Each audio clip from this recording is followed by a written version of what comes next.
ফাঁস হয়ে গেল জামায়াতে ইসলামী বাংলাদেশের সংঘবদ্ধ প্রতারণার এক অভিনব কাহিনী। দীর্ঘদিন ধরেই তারা এই প্রতারণার ফাঁদ পেতে বহু সুবিধা লুফে নিয়েছে বলে দাবি করেছেন এ ঘটনা ফাঁস করা ব্যক্তি। কি এ ব্যক্তির পরিচয় আর তিনি কি ফাঁস করেছেন, চলুন বিস্তারিত জানার চেষ্টা করি।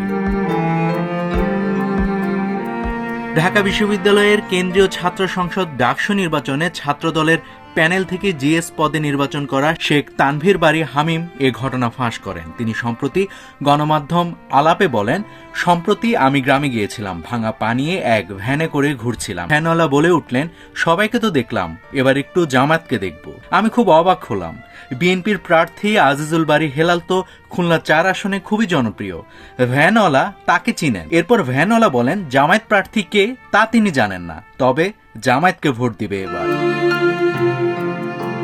এরপর হামিম বলেন, এই ভ্যানওয়ালার ব্যাপারটা আমাকে বেশ ভাবতে শুরু করালো। তাছাড়া আমি বিভিন্ন জায়গায় এই একই ধরনের কথা শুনছিলাম, বিশেষ করে চায়ের দোকানে। হামিম জানান, এরপর আমি ঢাকা বিশ্ববিদ্যালয়ে ফিরে আসলাম। ডাবি এলাকায় খুলনার কয়রার একজন রিক্সা চালক আছেন, যার সাথে আমার দীর্ঘদিনের পরিচয়।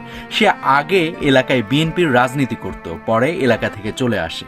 3 দিন আগে উনি হঠাৎ করে ফোন দিয়ে বলেন যে, ভাই একটু দেখা করব। দেখা হওয়ার পর উনি বলেন, আজকে আমার রিক্সায় একজন উঠেছিল, উঠে জিজ্ঞেস করে, তুই সারাদিন কয় টাকা ইনকাম করিস? তখন আমি বলি 1200 টাকার মতো ইনকাম করি। এরপর সে যাত্রী জিজ্ঞেস করে, তুই প্রতিদিন মালিককে রিক্সার জন্য কয় টাকা ভাড়া দিস? আমি জানাই 500 টাকা। তখন সে যাত্রী আমাকে বলে, এখন থেকে প্রতিদিন আমি তোকে 500 টাকা করে দেব।